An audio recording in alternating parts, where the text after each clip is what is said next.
Olá, pessoal. Eu espero que esteja tudo bem com vocês. Eu sou a professora Kelly Campelo e nós estamos iniciando mais uma disciplina, mais uma aula aqui pelo canal Educação da nossa disciplina eletiva sigaspegadas.com. Na nossa aula de hoje, dia 30 de setembro, a gente vai continuar a nossa discussão sobre o território piauiense. É uma forma que a gente está tendo de conhecer a história do Piauí, e é claro que isso a gente acaba conhecendo a nossa própria história. De que forma que o território brasileiro ele foi colonizado, de que forma que o Piauí foi colonizado, nós já tivemos uma aula aqui sobre isso.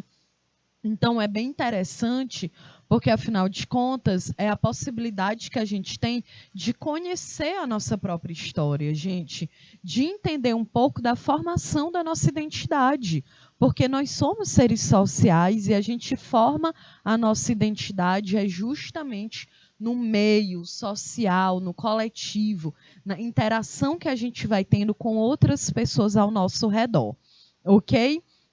Então, hoje, sexta-feira, é um dia que a gente tem a nossa aula ao vivo. Então, você que está aqui assistindo a nossa aula através do nosso canal no YouTube, apareçam aqui no nosso chat, me mandam um hello.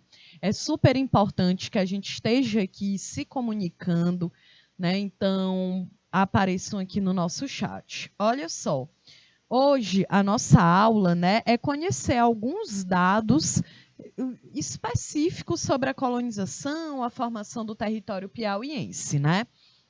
Então, olha só, hoje a nossa aula é a de número 17. Como eu falei, em todas as aulas, eu sempre coloco aqui o número da aula, para que você não fique perdido, porque, afinal de contas, sigaspegadas.com ela é dividida em 3 dias. Na sexta-feira, ao vivo aqui comigo, né? Aí, na segunda-feira, é aula gravada. Na quarta-feira também tem aula aí com o professor Adeildo na área das linguagens, na artes, né? Então, para que você não fique perdido aqui, eu sempre estou colocando o número da nossa aula, beleza? Então, olha só, a gente vai começar a nossa discussão hoje conhecendo um pouco mais da história do Piauí, lembrando que a gente já viu aqui sobre colonização do Piauí, que ocorreu ali na metade do século XVII, identificamos quem eram os colonos que vinham da Bahia, de Pernambuco, para desenvolver a colonização, a pecuária dentro do sul do Piauí. Já discutimos por que o Piauí foi o único estado que foi colonizado do interior para o litoral, diferente de todos os outros estados da região Nordeste. Já falamos aqui sobre a capital Oeiras, já falamos sobre os símbolos do Piauí, como o hino, a bandeira, o brasão. E na nossa aula de hoje a gente vai falar um pouco mais também, né, da cidade de Teresina. A gente vai ver como que ocorreu e por que ocorreu a transferência da capital do Piauí, que era Oeiras, para Teresina. E antes da gente iniciar, eu trouxe aqui um poema, né, do Johnny Souza, que é um jovem poeta da cidade de Barras, aqui no Piauí. Então, o poema ele começa assim: em tradição anual, o dia 19/10 é feriado, é o dia do Piauí, bastante comemorado e pelos piauienses é muito celebrado. Por fim, quero dizer, é feliz quem vive aqui. Vou aqui me despedir. Feliz dia do Piauí. E se você aí aprovou, por favor, pode aplaudir, né? Então, aqui é o dia do Piauí, que é o que está em referência dentro aqui desse poema, é comemorado no dia 19 de outubro, desde o dia, né, 19 de outubro de 1922, quando se declarou a independência da província em relação ao domínio português. Né, 1922, não. 1822, John, né? E aqui é interessante o hino, as músicas, os poemas que retratam a história do nosso estado, que também envolve uma questão cultural. Ok? Então, toda a aula, eu sempre estou gostando aqui de trazer algum poeta, algum artista do nosso estado, porque assim a gente tem a possibilidade de conhecer, né, os nossos artistas e um pouco mais da nossa cultura popular também. Bom, então agora vamos aqui falar, né, conhecer um pouco das 3 capitais que entraram para a história do Piauí. Lembrando que 3 capitais aí, né, eu coloquei um detalhe, não é um aspas, né, essas 3 capitais, porque de fato o Piauí só teve 2 capitais, Oeiras e também Teresina, né, gente? Mas de todas as cidades do estado do Piauí, 3 tiveram destaque ao longo da história, que são os municípios de Parnaíba, de Oeiras e de Teresina, que acabaram se tornando referência, seja pela sua relevância histórica ou também pela potencialidade para o desenvolvimento econômico do estado. Então, logo, os moradores que vivem nessas cidades, né, sempre levantando a bandeira de que o seu município apresenta apresentam aqui diversos argumentos, né, para que a capital do Piauí fosse Oeiras, fosse Teresina, fosse Parnaíba. Então, é muito comum existir essa discussão, né? Então, primeira cidade que a gente vai conhecer é Oeiras, que foi justamente a primeira capital do estado do Piauí. Aí na tela vocês estão vendo uma foto, um arquivo pessoal, uma foto que eu tirei em 2015, quando eu fui em Oeiras, mas esse ano, né, já fui novamente, porque todo ano a gente tem as revisões, né, do pré-ENEM na estrada, então a gente percorre o Piauí inteiro. Oeiras é algo muito significativo, faz parte da minha história também, porque minha mãe nasceu em Oeiras, viveu ali em Oeiras até por volta, né, quase dos 8 anos de idade, até ela vir morar em Teresina. Então, a minha história também, enquanto uma pessoa, né, uma mulher nordestina que vive no estado do Piauí, também tem uma relação direta com essa cidade. Aí na tela vocês estão vendo a igreja de Nossa Senhora da Vitória, e que é um marco histórico, turístico ali na cidade de Oeiras também, certo? Bom, gente, então, em 1718, Oeiras fazia parte da capitania do Piauí e, por ser a única cidade do estado, ela acabou se tornando também a primeira capital. Lembra que a colonização do território piauiense tem início ali por volta da metade do século 17, né, por volta de 1660, em que colonos que vinham principalmente do estado da Bahia e de Pernambuco começaram a se fixar no estado do Piauí. A ideia era desenvolver a pecuária já no interior, né, já que o litoral ele era visto como local para o desenvolvimento da cana-de-açúcar, que era o produto mais rentável, era o produto que gerava muito mais lucro para a coroa portuguesa. Então, o litoral ele era estabelecido como local para se desenvolver a cana-de-açúcar. E o interior do país, o interior do estado do Piauí, outra atividade econômica ela passa a fazer parte, que é a pecuária, né? Inclusive, o Piauí ele passa durante muito tempo sendo conhecido como o curral e o açougue do Brasil, porque nós tínhamos a criação do gado, que era criado de uma forma livre, né, pelo campo, e também era uma carne que era vendida, distribuída para o país inteiro. Então, em 1718, Oeiras, que fazia parte da capital do Piauí, se torna a primeira capital, né? Mas, segundo o historiador Fonseca Neto, que inclusive foi meu professor de História do Piauí na Universidade Federal, ele disse que desde o ano de 1728 pensava-se em mudar a capital de Oeiras para uma localidade que melhor contribuísse para o desenvolvimento econômico do estado. Certo? Então, desde o século XVIII, né, sempre, ainda desde o início do século XVIII, era muito discutido de que essa capital ela deveria ser mudada para uma outra região, né? Lembrando, gente, que o Piauí ele começa a ser colonizado na metade do século XVII, por volta de 1650, 60, alguns historiadores falam em 1674, mas a questão é metade ali do século XVII, ok? Bom, a segunda capital, que foi Teresina, ela se tornou capital do Piauí no dia 16 de agosto de 1852, né?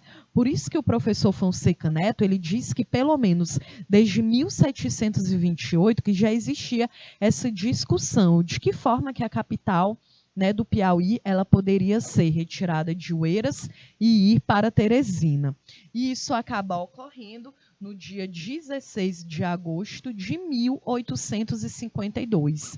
Né? A segunda capital piauiense ela foi escolhida sede do governo, justamente porque ela está próxima à navegabilidade dos rios e ao então comércio de Caxias no Maranhão, que era considerado o principal ponto ali de comércio de atividades econômicas. Então, Caxias, que hoje realmente é bem próxima da cidade de Teresina, né, quando a capital ainda era em Oeiras, existia uma diferença, uma distância muito grande entre essas duas cidades. Então, era entendido que o desenvolvimento econômico aqui no Piauí, ele acabava ficando prejudicado porque a capital ela era muito distante. Né? Então, com certeza, esse foi um dos principais motivos para se transformar, para, né, mudar a capital de Oeiras para Teresina. Bom, a terceira cidade, né, que também existia muito essa discussão se Parnaíba ela poderia se tornar a capital do Piauí, né? A cidade, gente, ela recebeu os primeiros movimentos que lutavam a favor da independência do Piauí. E além disso, Parnaíba ela possui a única área litorânea do estado, e esses são os dois principais motivos que levariam a cidade ao posto de capital.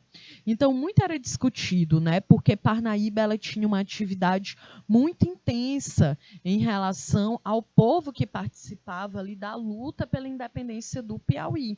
Então, era muito questionado de que Parnaíba ela poderia sim se tornar capital do nosso estado, sem falar que o litoral está localizado aqui no norte, na região de Parnaíba, né?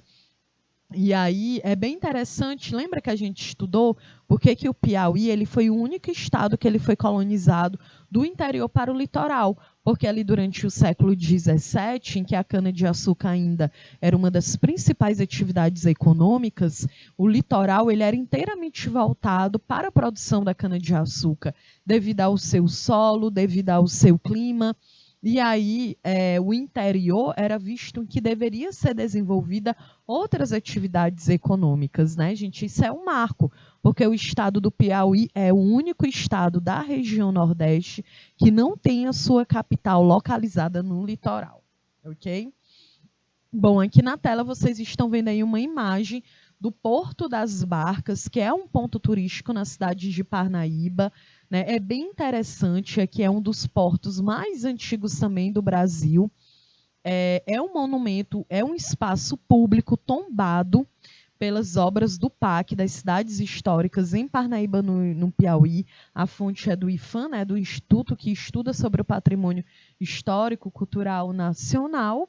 E além, né, a gente tem aqui um local turístico devido ao litoral, mas também um local que conta uma história muito grande, muito rica e que é muito importante que a gente também conheça, tá bom? A gente vai ter outras aulas para falar um pouquinho mais sobre isso, porque a partir da próxima aula, na segunda-feira, que é o dia 3 de outubro, a gente vai começar a falar de uma forma mais específica sobre as nossas manifestações culturais, o nosso patrimônio material e imaterial. Então, a gente vai falar de dança, de festa, de música, de arquitetura, de artistas. Então, vai ser bem interessante. E a gente vai falar aqui também um pouco sobre essa arquitetura do Centro Histórico de Parnaíba, que ainda tem um centro histórico ali preservado em alguns pontos, né?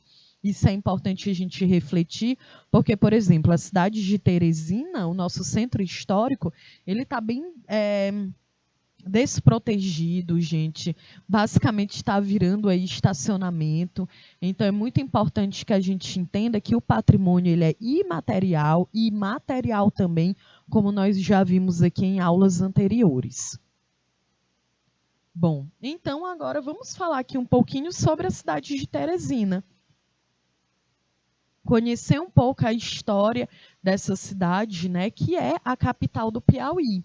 Bom, gente, então Teresina foi uma cidade que ela começou a ser povoada também durante o século XVII, através, né, dos bandeirantes paulistas como Domingos Jorge Velho e o seu grupo de bandeirantes que acabaram estabelecendo uma feitoria e um criatório de gado aqui na cidade de Teresina. Inclusive, aqui na cidade de Teresina, nós temos um dos maiores abatedouros, é isso que a gente fala? De gado, né, que fica localizado aqui na zona sul da cidade de Teresina, ali na região do bairro do Parque Sul, né, do Vamos Ver o Sol, e é uma região, gente, como é uma característica própria do Piauí, que é criar o gado solto, quando a gente entra naquela região, a gente vê muito boi, muita vaca percorrendo o bairro, justamente porque é um traço ainda do Piauí, que é criar esses animais de uma forma solta. E nessa região a gente vê muito boi, muita vaca, né? Então, olha aí, né, desde a origem aqui, né, do nosso território, e justamente como foi se criando toda essa cultura do vaqueiro. Então, um ponto também que eu chamo a atenção de vocês aqui é sobre o trabalho do Domingos Jorge Velho, dos bandeirantes, né? Quando a gente analisou o nosso hino, que foi feito pelo poeta da Costa e Silva, aqui, nativo, né, de Amarante, no Piauí, a gente viu que tinha uma parte lá daquele hino que é muito questionado, criticado, que é sobre associar os bandeirantes a um trabalho aventureiro, a um trabalho de um herói, de um guerreiro que estava entrando dentro do território, porque nós vimos que foi um trabalho que foi feito com extrema violência, né, em que iam capturando indígenas, violentando mulheres indígenas, tomando a terra desse povo, impactando de uma forma direta na sua cultura. Então é muito importante que a gente saiba de fato o que foram as bandeiras e quem foram os bandeirantes, né? Então esses bandeirantes que também foram responsáveis pela colonização do estado do Piauí, ainda lá na região sul, também foram responsáveis pela colonização e ocupação da cidade de Teresina também durante o século XVII, né? Então, por volta de 1797, ali já no final do século XVIII, foi erguida a igreja de Nossa Senhora do Amparo, que é conhecida como uma das igrejas mais antigas da cidade de Teresina. Né? Teresina tem as suas raízes na Barra do Puti, onde em 1760 já havia um aglomerado de fogos, ou seja, de casas habitadas por pescadores, canoeiros e plantadores de fumo e de mandioca. Então, a cidade de Teresina, gente, ela teve o início da sua formação ali no Puti, né, na beira do rio Puti, na região norte da cidade. Inclusive, né, as pessoas, os moradores, a população ribeirinha que vive ali no Puti Velho, hoje existe todo um conflito ali naquela região, porque, pelo menos na administração da prefeitura anterior, nessa também existe toda uma questão para desocupar a população ribeirinha do Rio Puti. É claro que é uma região, gente, que também tem a questão do alagamento, né? Desde sempre a população que vive ali naquela região enfrenta esse problema. Então são pessoas que acabam sendo abrigadas em escolas públicas, né? Recebendo ali doação, o auxílio de outros moradores e da sociedade, né? Das pessoas da sociedade civil. E aí acaba tendo um debate muito grande nisso, né? Já foram apresentados pelos próprios moradores, por uma professora, uma arquiteta popular, que desenvolveu um projeto ali em que poderia fazer uma reestruturação da região sem ninguém ser alagado e sem que os moradores fossem obrigados a se retirar daquele local. Porque, gente, a gente precisa compreender que a terra, para um povo, não tem uma relação apenas com uma questão, um espaço físico, mas existe também uma relação com a história, com a memória, com a ancestralidade de um povo. Né? Um povo que não conhece a sua própria história é um povo que realmente acaba não existindo. Né? Então, os moradores ali da Boa Esperança, né, a galera que mora na beira do Rio Puti é uma galera que luta muito para que tenha sua cultura, sua história, sua ancestralidade respeitado, porque são pessoas que têm uma ligação direta com o local onde nasceram e se desenvolveram. E também porque é um dos bairros, é o bairro mais antigo da cidade de Teresina, é o Puti Velho. Então, é muito importante que a gente preserve, que a gente fique do lado das pessoas que estão desenvolvendo essa luta, ok? Bom, então, eram pessoas ali, uma população ribeirinha que vivia da força das águas, né? Do poder das águas. Quando eu digo isso, gente, é porque quando a gente pensa lá na história das civilizações mais antigas da humanidade, foram civilizações que se desenvolveram justamente na beira de rios. Então, a gente pode citar a Mesopotâmia, que é uma região que está localizada hoje no atual Iraque, né? Mesopotâmia, uma palavra do grego que significa terra entre rios. Então, era uma terra entre o rio Tigres e o Eufrates, ali no Iraque, no Oriente Médio, considerada uma das civilizações mais antigas e que conseguiu se desenvolver justamente por causa da água, né? Que era fundamental para a irrigação da agricultura. A gente pode citar aqui também a civilização egípcia, no continente africano, também considerada uma das mais antigas ali do lado da Mesopotâmia. Foi uma civilização que se desenvolveu na beira do rio Nilo, né, uma região que, mesmo desértica, aquele rio, quando ele passava pelo período da cheia, ele inundava toda a área que servia para a agricultura. Né? Então, foi fundamental para o desenvolvimento dessa civilização. Por isso mesmo que o rio Nilo ele é considerado uma dádiva dos deuses para os egípcios. Um outro exemplo é a China, uma das civilizações também mais antigas do mundo e que também se desenvolveram ali, né, perto do Rio Amarelo. Então, gente, as civilizações mais antigas que a gente conhece se desenvolveram justamente na beira desses rios. Então, a água, ela foi fundamental para o desenvolvimento humano, certo? Bom, a cidade de Teresina, ela foi fundada, né, ainda em agosto de 1852, com a designação de Vila Nova do Poti. A cidade é a capital do estado desde 1852, quando o conselheiro José Antônio Saraiva transferiu a cidade administrativa da província do Piauí, da cidade de Jueiras, para a atual capital, que é a cidade de Teresina. Ok? Vocês estão entendendo? Eu estou vendo aqui que a gente tem um polo online, é isso? Então, gente, apareçam aqui no nosso chat, professor ou professora presencial, me manda aqui um hello. Eu sempre falo aqui da importância de vocês estarem aqui comigo, hoje que é a nossa aula ao vivo, então me digam se vocês estão aqui, se vocês estão entendendo, é a possibilidade que a gente tem de conhecer um pouco mais da história do nosso estado e, é claro, assim conhecer também a nossa própria história. Bom, então, voltando aqui, a cidade de Teresina, ela é uma homenagem à imperatriz Teresa Cristina Maria de Borbon, que era a mulher responsável por fazer o intermédio da mudança da capital da província. Né, a curiosidade, gente, é que o nome é, portanto, uma mistura entre os nomes Teresa e Cristina, né? Então, a Teresa Cristina e a cidade de Teresina, uma junção dos dois primeiros nomes da imperatriz. Então, Teresina significa o diminutivo de Teresa em italiano.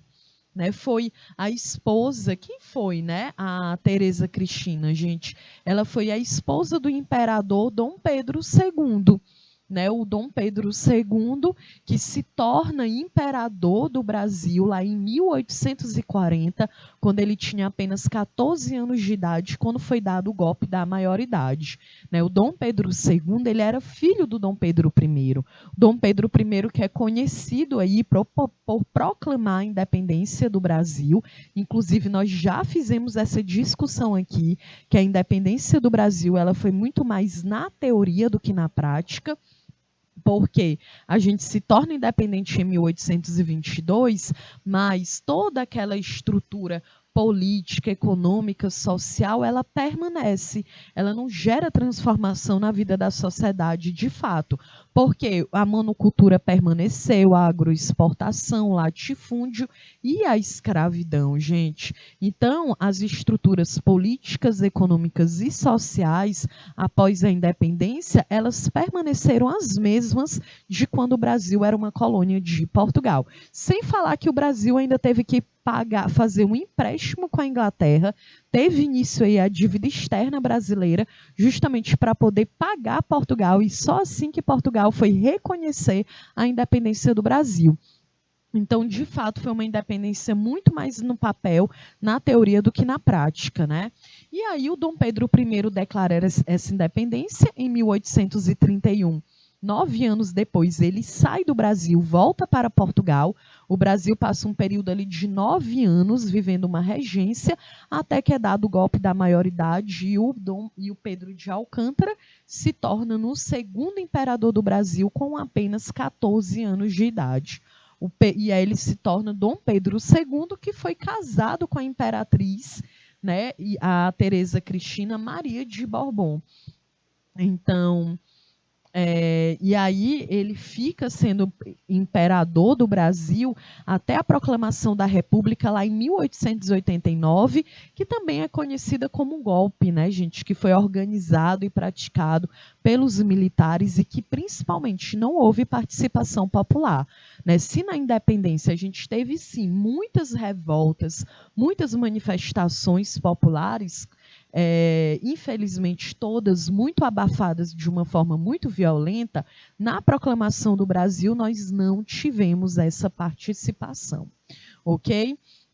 Bom, então a família imperial brasileira ela foi exilada do Brasil em 1889, quando foi proclamada a República, lá no dia 15 de novembro, e aí depois da proclamação da República, né, nós tivemos aí os 2 primeiros presidentes do Brasil eram militares, e essa família foi exilada, foi expulsa do país, e ser exilada da sua terra adotiva, né, teve um efeito devastador na saúde da imperatriz Teresa Cristina. Muitas pesquisas, gente, mostram que ela ficou muito abalada quando a proclamação foi dada e ela foi expulsa do Brasil, né? Então ela acabou adoecendo e ela morreu de uma parada cardiorrespiratória no dia 28 de dezembro de 1889, na cidade do Porto, em Portugal. Então, de fato, muitos historiadores, né, que se dedicam aqui a estudar a biografia da princesa, diz que ela ficou bem abalada quando ocorreu a proclamação da República e eles tiveram que ser exilados do país.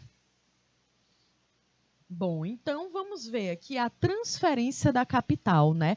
Vamos entender por que ocorreu essa transferência.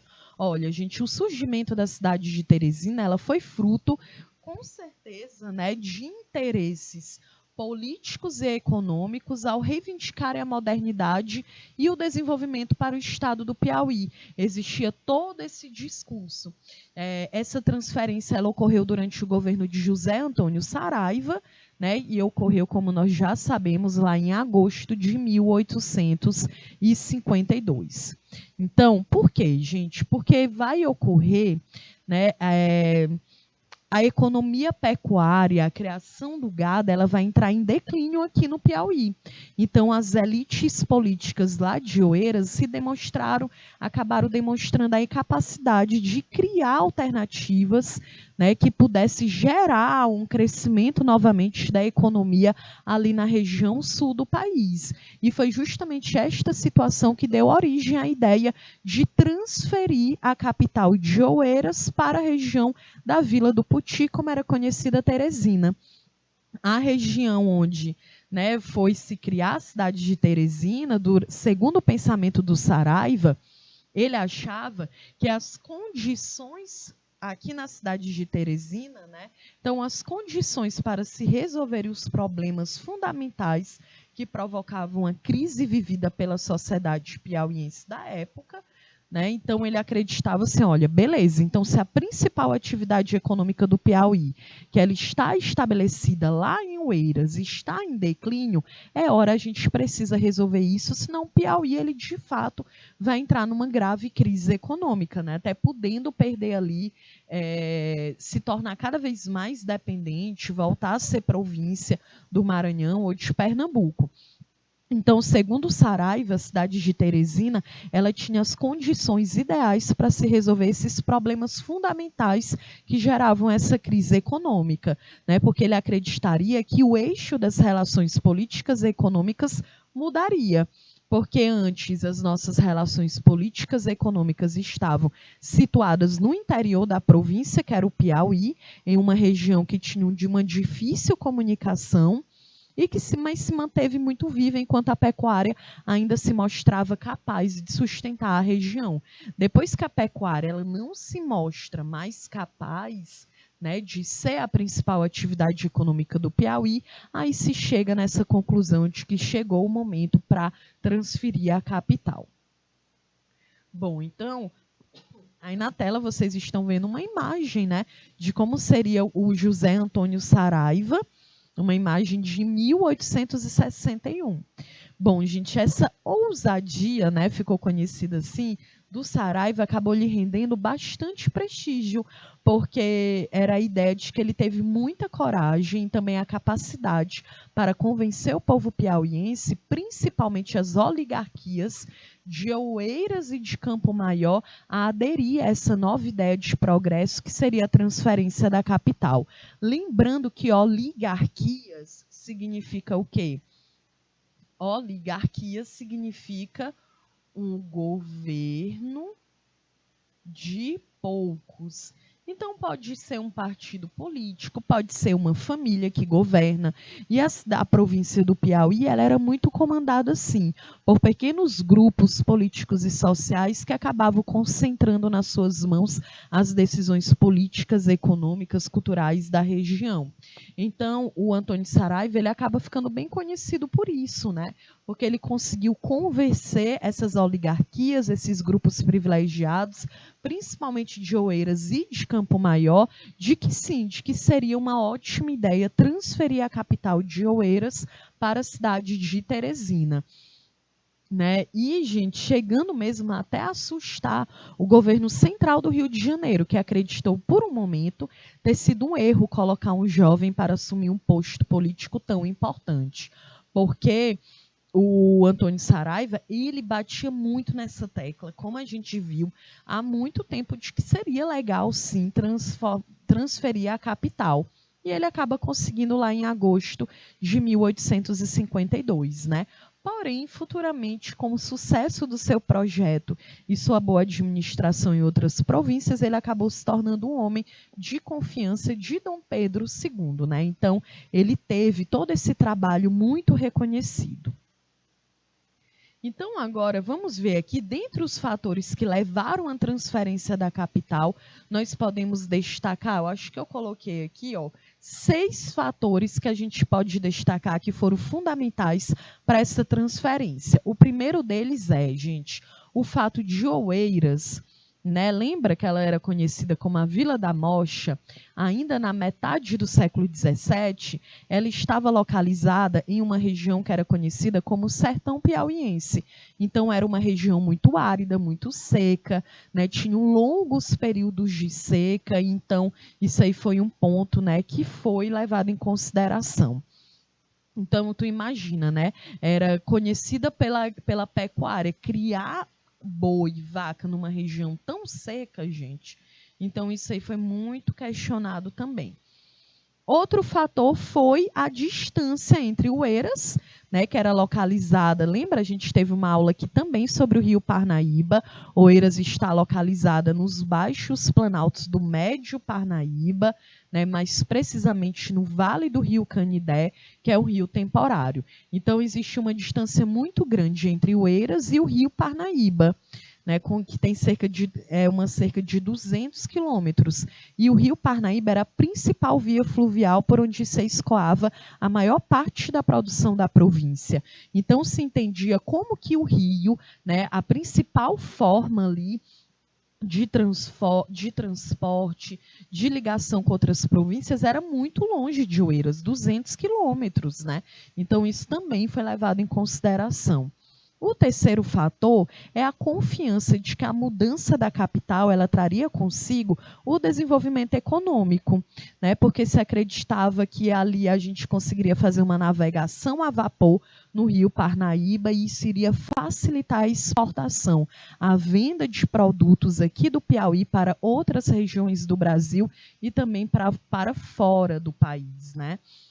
Então, esses aqui são 3 fatores primordiais.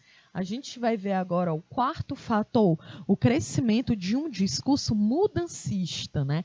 Como se era falado na época, por parte de expressivas lideranças políticas da província, que se intensificou nas primeiras décadas do século XIX e que reforçou a ideia de que Oeiras ela representava o sertão, o atraso e o isolamento. E é claro, gente, que também é um discurso bem violento para o povo que vivia em Oeiras, que ainda lutava, né, para que a cidade ela permanecesse enquanto capital. O quinto fator foi o fortalecimento do princípio de que a futura capital teresina ela seria pensada e planejada como um ícone da civilização, né? Então, percebo que todo esse discurso para poder crescer, para poder modernizar a cidade e o Estado foi muito utilizado.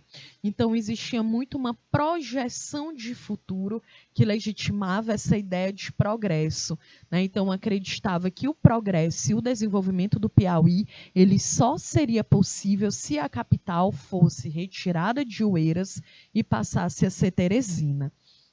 O sexto fator é a ampla divulgação de uma percepção de que a nova capital ela representaria o triunfo do urbano sobre o sertão. Do planejado, olha aí, né, gente? Isso aqui é muito importante. Uma ideia de que seria agora urbano sobre o sertão, seria o planejado sobre o improviso, o moderno sobre o atraso. Então, dessa forma, muitas pessoas começaram a construir essa ideia de que tudo bem, que realmente seria o desenvolvimento, o progresso, né? De que a província do Piauí agora ela mudaria completamente, porque a gente sairia de um local que era no sertão, que era o atraso, que era o isolamento, para a modernidade. E aí, lembrando, né, gente, é um discurso também muito violento, porque não se leva em consideração o pensamento e as opiniões das pessoas que viviam também ali em Oeiras e que lutaram também para que essa capital ela não mudasse, né? Beleza, então nós vimos aí os principais fatores que fizeram com que ocorresse a transferência da capital de Oeiras para Teresina lá em agosto de 1852. Ok, então agora, né, para a gente poder fechar a nossa aula, nós iremos aqui analisar algumas questões econômicas do estado do Piauí, já que um dos fatores que fizeram com que essa mudança de capital ocorresse foram as questões econômicas, então a gente vai dar aqui uma pincelada sobre a economia do nosso estado. Então, primeiro, gente, no setor econômico, o estado do Piauí apresenta uma grande variedade de atividades, tá certo? Então, a gente tem atividades no comércio, na indústria, na agricultura, na pecuária, no turismo e também no extrativismo. O maior destaque na pecuária é a criação de caprinos, já que esses animais eles se adaptaram às condições climáticas do semiárido e também são animais de pequeno porte, né? O IBGE divulgou um número, né, em relação às safras de grãos do país no ano de 2021. A previsão, né, no caso, o Piauí, gente, era de que a produção de grãos no Piauí em 2022 ela aumentasse quase 10% em relação ao ano passado, alcançando um total de quase 6 milhões de toneladas. E é o segundo maior crescimento do Brasil. né? Lembrando também que todos esses grãos, como por exemplo a soja, que ela responde por mais da metade da produção de grãos no Piauí, é um alimento, é um grão que ele não vira alimento para o ser humano. Basicamente é um alimento que ele é utilizado para alimentar o gado no Brasil e no mundo, né? E aí o Piauí é uma referência na produção de soja, né? O sul do Piauí, quando a gente vai ali para a região de Bom Jesus, de Corrente, a gente vê realmente a soja é muito forte, né? A base também das atividades econômicas da região sul do Piauí e também tem um impacto muito profundo na economia do Brasil. Bom, aqui, né, vocês estão vendo uma foto do Parque Solar de Nova Olinda, no município de Ribeira do Piauí. Gente, o Piauí é destaque no cenário nacional da produção de energia solar. De acordo com o levantamento realizado pela Associação Brasileira de Energia Solar Fotovoltaica, a Absolar, o Piauí ocupa hoje, olha aí, o Piauí ocupa hoje o primeiro lugar na geração de energia solar no Brasil, gente. E é muito fácil da gente entender isso, né? Porque, afinal de contas, a gente tem muito sol. É por isso que vira aquela piada de que no Piauí a gente tem um sol para cada habitante. Porque, de fato, o sol aqui é muito forte, ainda mais nesse período que a gente está vivendo o BR-Obró. Então, que bom que o Piauí ele se aproveita dessa questão para ser o primeiro lugar na geração de energia solar do país. Ok? Então, nós chegamos aqui ao final da nossa aula. Lembrando que toda aula a gente tem uma atividade para casa. Então, aqui na nossa atividade para casa, a primeira questão é: liste 3 características da estrutura socioeconômica do Piauí durante o século XIX. Segunda, registre 2 razões que levaram à transferência da capital do Piauí de Oeiras para Teresina. Eu coloquei aqui 6 fatores, eu pedi para tu lembrar pelo menos de 2. E o terceiro, como se apresenta a economia do Piauí, beleza? Bom, então eu espero que você tenha gostado dessa aula, que você tenha conseguido entender e compreender a importância da gente conhecer a história do nosso estado, porque assim a gente também acaba conhecendo a nossa própria história. Beleza? Então eu sou a professora Kelly Campelo, foi um prazer estar aqui com vocês. Desejo a vocês uma ótima sexta, um ótimo final de semana e até a nossa próxima aula. Então, beijos e até mais.